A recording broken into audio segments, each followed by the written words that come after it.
Stefano Aziz Ki kwenye miguu ya Kalala. Fisto! Oh my God!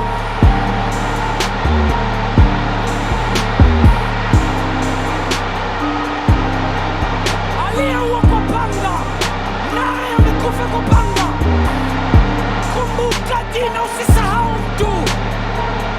Kalala Fisto Mayele anarudia yale yale aliyofanya kwenye msimu uliopita. Pasi safi kwenye eneo safi kabisa, anaenda left, anaipiga bao lile la kwanza na wakawa wametulizana. Mtizame namna ambavyo amegeuka. Kalala Fisto Mayele amedash mara kwa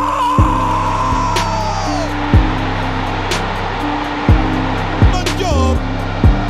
Ya kwanza ilikuwa ni light foot na ya pili imekuwa kwenye mguu wa kushoto.